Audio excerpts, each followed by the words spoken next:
이런 개념도 좀 껴야 되는데 우리가 전시에 나가서 엄청나게 게임을 홍보할 것 같잖아요. 아니거든요 사실은. 나는 개인적으로 전시회는 네트워크 사업이라고 생각을 해야 된다고 생각해요. 전시회 가서는 사람들하고 만나고 개발자들 아니면 퍼블리셔들 만나서 소통하고 그다음에 네트워크를 쌓아서 추후에 내가 뭔가를 해낸다 이런 개념을 접근해야지 가서 소비자를 상대로 해갖고 내가 내 게임이 유명해질 거라는 가정은 그려 거기서 큰 관심을 얻어서 내 게임을 유명하게 한다는 개념보다 나가서 거기에 있는 개발자 아니면 그 퍼블리셔들 이런 사람들하고 개발해서 그것이 성공을 하든 투자를 받는 기간 동안은 어떻게든 내가 바쁘리를 하고 살아야겠다고 생각을 하거든요. 그래서 나는 개발자들한테 바쁘기도 중요하다고 생각을 해요. 자기 바쁘기를 자기가 알아서 해결할 수 있어야 돼. 물론 이제 남들처럼 일반 월급쟁이들처럼 우리가 풍족하게 쓰지는 못하더라도 자기 바쁘기 정도는 할 수 있어야 된다고 생각을 하고요. 그런 부분에 있어서는 이제 이를테면 뭐 투자를 하는 것도 나는 그런다고 생각. 나는 그러거든요. 내가 만약에 하는 데 있어서 재정적으로 어려움이 있다. 투자를 해라. 해외 게임쇼 같은 것도 해외 게임쇼. 해외 게임쇼 옛날에 제가 주로 활동한 게 2015년 이후부터 그래서 16, 17 뭐 이렇게 시즌 20 초반이었는데 그 당시에 이제 뭐 운이 좋아가지고 동경 게임쇼도 갔다 오고 지금은 없어졌죠. E3 E3도 가서 E3가 사실상 전 세계에서 제일 큰 그거예요. 참가를 하셨는데 제가 이제 저도 이제 해외 게임 전시를 처음 관심 가진 건 언제냐면 제가 2014년도에 제가 어보이디시라는 모바일 게임을 출시를 했었어요. 그 게임이 나도 모르게 미국 아틀란타에 있는 모모콘이라는 이렇게 코스프레 한 사람을 모이는 축제가 있어요. 굉장히 큰 축제인데 그 축제 안에 인디 게임 전시회가 있었는 거예요. 공모전 같은 비슷한 게 있었는데 그게 파이널리스트로 올라왔어요. 나는 그걸 몰랐어요. 내가 올라왔는지도 몰랐는데 다른 사람이 알려줘서 제가 알았어요. 그러면서 제 매출이 막 올라가요. 그래서 이거 가야 되겠다. 해외 전시회 가야 되겠다 생각을 했었죠. 그러면서 이제 그 당시에 마침 지명원이나 이런 데서 국내 게임 업체들을 해외에 진출시키기 위한 작업을 많이 했었고 그 덕에 제가 동경 게임쇼, E3 이렇게 갔었고요. E3 같은 경우는 저희가 처음 갔을 때 좀 잘 몰라가지고 환경을 구경만 하고 왔대요. 근데 두 번째 갔을 때는 저희가 다행히 이제 여러 가지 사정도 많이 알게 되고 해가지고 와서는 그쪽에 있는 한인 개발자 네트워크하고 연결됐죠. 네. 그래서 그쪽에 이제 미국에서 게임 개발 회사를 다니는 한인들 모임이 있어요. 여기 이제 주로 이제 그 개발사들이 주로 LA 부분, 산타모니카 이쪽으로 해가지고 있기 때문에 그쪽 분들하고 컨택이 되고 그분들 되게 라이엇 게임즈도 가보고 그 다음에 뭡니까 너티도 가보고 저희가 뭐 그렇게 했었죠. 타이탄폴 만든 회사 회사 이름 생각이 안 나는데 그렇게 가고 그분도 이제 그 한인 개발자들이 초청 안 해주면 제가 갈 수가 없는 거야. 가서 이제 물론 이제 개발실까지는 들어갔는데 너티도까지 개발실까지 들어갔었어요. 개발실까지 사진은 못 찍게 하더라고요. 못 찍게 하고 그때 막 진짜 너티 보겠습니다. 라스트 버스 2 만들고 제가 시작할 때였는데 그것도 이제 좀 인상적이었던 거예요. 그래서 이제 그 개발 환경이라든지 이런 것들에 대해서 좀 조그만 문틈이지만 좀 볼 수가 있었고 그런 경험을 할 수가 있었죠. 그리고 나오는 거 지금 오고 난 다음에 또 그때 한인 커뮤니티에 계신 분 몇 분들 또 부산 내려와서 부산에서 또 강의도 하시고 나중에 또 서울 가서 또 강의하신 걸 알고 있습니다. 그렇게 인연이 이어졌었죠. 그리고 이제 동경 게임쇼가 남아있는데 당연히 너무나 궁금합니다. 동경 게임쇼는 저는 딱 두 가지 인디 게임 개발사들 한해서인데 공동관보다는 동경 게임 인디 부스라는 게 있습니다. 인디 부스라는 게 매년 이제 그 소니에서 지원을 해줘서 공모를 합니다. 그게 들어가요. 소니의 지원을 넣어야 된다. 네, 그렇죠. 왜냐면 제가 공동관도 가고 소니 인디 부스도 가봤어요. 공동관을 가면은 뭐 요즘은 옛날하고 좀 분위기가 다르지만 사실 관심 받기가 쉽지 않아요. 그리고 퍼블리셔들하고 대형 퍼블리셔들하고 이야기 나누기 쉽지 않고 미팅 보통 신청하잖아요. B2B로 해가지고 신청을 하면 잘 안 받아주잖아요. 뭐 소니나 이런 큰 회사들이 받아주는 거 잘 안 받아주거든요. 우리같이 작은 인디 회사들은. 근데 소니 인디 부스 가잖아요. 퍼블리셔 다 옵니다. 퍼블리셔 다 오고 게임을 해보고 마음에 들면 명함 주고 명함 주고 하고 뭐 도와줄 거 있냐 뭐 이런 이야기 다 하죠. 그러니까 저 공동관 갔을 때 느끼지 못한 것들은 인디부스는 정말 작거든요. 정말 일본 스타일입니다. 딱 내 하나 들어갈 수 있는 공간밖에 안 돼요. 우리 공동관 크잖아요. 근데 이 작지만은 확실하게 실속이 있는 것은 인디부스다. 그래서 그런 물론 이제 뭐 이게 당첨이 돼야 돼요. 선정이 돼야 되겠죠. 선정이 돼야 되는 그 어려움은 있지만 가능하면 선정돼서 가는 게 그냥 우리 한국 공동관회가 가는 것보다는 훨씬 더 많은 경험을 쌓을 수 있다. 사실 저희 플리미 부활초는 거기 뽑혀가지고 얘가 저희는 파이널리스트. 패널리스트 갔습니까? 네, 저희가 그러니까. 그런 회사입니다. 소니 지원해서 맞아요. 그러니까. 재밌어. 그러니까 확실히 다르죠, 그죠? 맞아요. 재밌어요. 어. 근데 그 한국 분들 처음 가면 당황할 수 있어요. 너무 작아서. 그러니까. 미리 알고 가야 돼. 거의 한 요만한 것 같아. 나 처음에 가서 모니터 놀랐던 하나에 거. 요만한 것만 있는 것 같아. 다른 사람들 불러면 나 이렇게 뒤에 들어가 있어야 돼. 근데 확실히 좀 그런 어떤 이렇게 찾아온 사람들의 어떤 레벨 자체가 다르기 때문에. 맞습니다. 이건 되게 다른 잘 모르시는 분들한테 도움이 되는. 만약 도쿄 게임쇼에 정말 가고 싶으면은 소니에 지원해서 가라. 요즘은 셀렉트 80이라고 그 이름이 5월까지 옛날에 인디 에어리어 맞아, 인디 에어리어. 이제는 셀렉트 80이라고 이제 공식 홈페이지에서 시기마다 받아.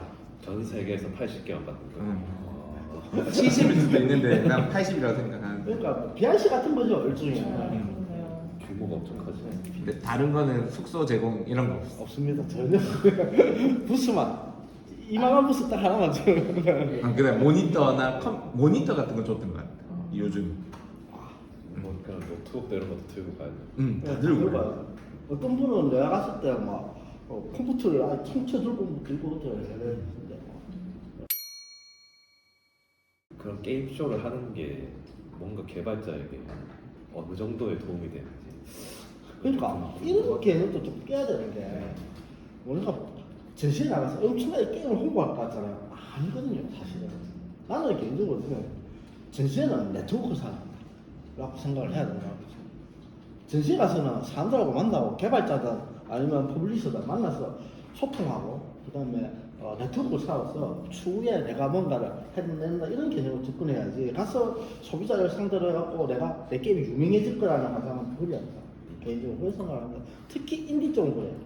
왜냐면 큰 부스들은 그런 것들을 뭐 기자들이 이런 사람들이 사진도 찍고 그걸 기사화하고 하는 과정에서 굉장히 큰 홍보가 될 수가 있어요. 근데 작은 인디 개발사들이 그래서 사진을 찍혀가지고 이게 뭡니까 기사로 메인 기사가 날 수가 있어도 메인 기사로 뜰 수도 없고 관심 받기가 쉽지 않아요. 그 기사 자체도 기사가 나온다 치더라도. 그렇기 때문에 거기서 큰 관심을 얻어서 내 게임을 유명하게 한다는 개념보다는 나가서 거기에 있는 개발자 아니면 그 퍼블리셔들 이런 사람들하고 자연스럽게 네트워크를 형성해서 좀 더 내 게임을 좀 더 이렇게 퍼블리싱을 한다든지 이런 방법으로 투자를 만든다든지 이런 방식으로 접근해야 되는 거예요. 네트워크가 중요하다는 뜻이에요. 그런 개인적으로 생각합니다. 투자 얘기하니까 오렌지 플래닛이 투자도 하는 건가요? 아니요, 저희는 투자는 안 하고 보육 단계를 이제 지원하고 있고 대신에 이제 초기 창업팀 같은 경우는 스마일 게이트 인베스트먼트에게 추천하는 형식으로는 이제 진행을 하고 있습니다.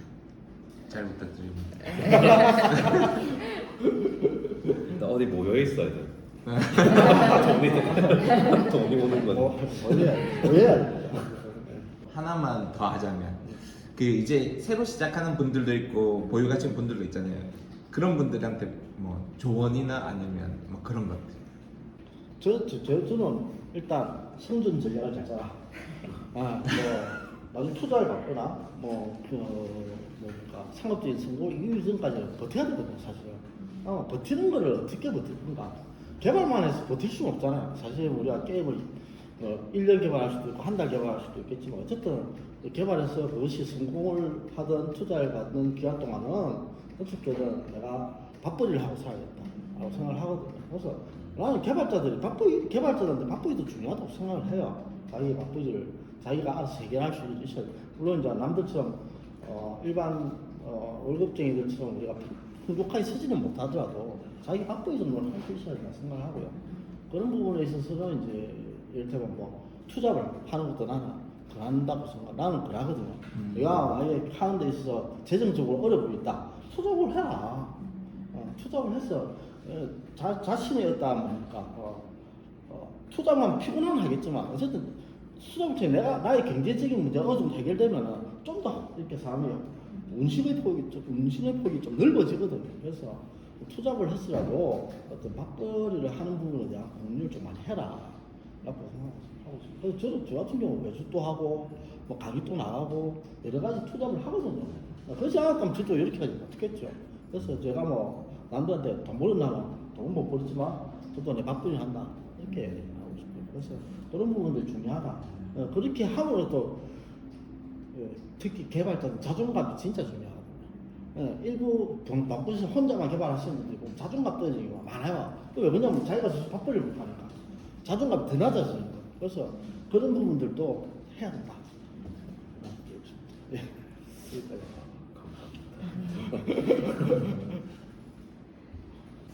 저는 이제 생각하기에 일단 뭐 보육이나 이제 뭐 입주 공간이라든지 아니면 뭐 멘토링 이런 거에 대해서 사업적으로 지원받는 거는 굉장히 좋다고 생각을 하고요. 그리고 다만 이제 좀 개발사분들이 초반에 조심하셔야 될 게 너무 지원 사업에 의존을 하게 되면 사실 팀의 경쟁력을 잃을 수가 있다고 저는 생각하거든요. 그래서 이제 팀 자체의 게임에 대한 경쟁성을 좀 갖추는데 조금 더 집중해서 게임 개발에 집중하다 보면은 사실 지원 사업은 따라오게 되어 있어서 지원 사업에 너무 의존하지 않고 게임에 대한 경쟁력을 좀 더 이제 성장시키는 거에 대해서 집중시키는 게 굉장히 필요하다고 생각합니다. 각자의 밥벌이를 하면서 게임의 경쟁력을 올리는 그런 결론. 너무 어려운 일이야. 근데 둘 다 맞는 말인 것 같은데.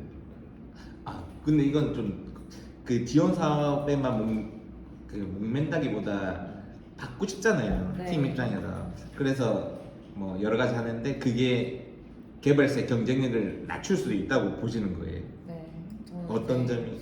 예를 들면 뭐 지원 사업을 선정되기 위해서 개발을 미루두고 사업 계획서를 계속 막 쓰고 있던지 아니면 사실 그렇게 쓰는 것도 어떻게 보면 인력 낭비거든요. 리소스 낭비의 상황이라서 이제 그런 걸 조금 더 정말 필요한 것들은 쓰고 그 외의 시간들은 다 게임 개발에 하는 데만 좀 집중하면 좋고요. 사실 지원 사업에 목매게 되면 계속 무한 반복으로 사업 계속 집중하고 안 되면 또 다른 데 놓고 이런 식의 이걸 배워버리는 경우도 좀 봤어서 가지고 그런 부분을 좀 많이 조심하시는 게 좋을 것 같습니다. 맞습니다. 네. 그 떨어지면 좀 내상이 크거든. 네. 초기에 이제는 조금 자주 뽑히니까 괜찮은데 예전엔 그죠. 내가 이 정도밖에 안 되는. 1년 농사죠. 사실 학생들 입장에서는, 사장님들 입장에서는 그 1년으로 해서 직원들 앞에서 내가 매니저는 안 서요. 저도 이제 사업을 망해봐서 아는데, 나 망해도 보고 월급을 못 받아본 적도 있거든. 근데 못 받는 고통보다 더 큰 게 뭐냐면 돈 못 주는 고통이에요. 그거 얼마나 쪽팔리는 줄 압니까, 그게 진짜. 저희 직원들 앞에서 돈 못 주고 쪽팔려서 못 다녀. 저희 진짜. 김 이사님도 많은 아픔이 있으신 분입니다. 아, 진짜 공감하시죠? 돈 못 주는 것도 그것도 돈을 못 받는 것보다 못 주는 게 더 자존심 상해요. 맞아, 왜 무섭다는 알 것 같아요. 이게 월급 주는 입장 돼 보니까 시간이 이렇게 빠르나? 막 착각할 때 있어요. 내가 분명히 입금한 것 같은데. 벌써? 어. 좋은 말씀 정말 아유, 감사드립니다. 아니에요. 이렇게 응해 주셔서 정말 감사드립니다. 응한 게 아니랄까 진짜 약간 우리끼리 강제로 앉혀진 듯한 그렇죠. 느낌인데 저도 마찬가지. 근데 뭐 각자 뭔가 전반적인 게임 산업이보다 인디 게임계에 대한 얘기를 좀 뭔가 잘 또 하고 조언도 들어본 것 같아가지고 정말 좀 좋습니다. 강제적으로 안 쳐지긴 했지. 그냥 모여야 돈이 되겠죠. 아 그거 바로 써먹네. 아무튼 감사합니다. 마지막으로 마무리 한 말씀씩 하시면 될 것 같아요. 빌드 공모를 많이 쉬지 알겠습니다. 예. 감사합니다. 감사합니다. 감사합니다. 네. 감사합니다.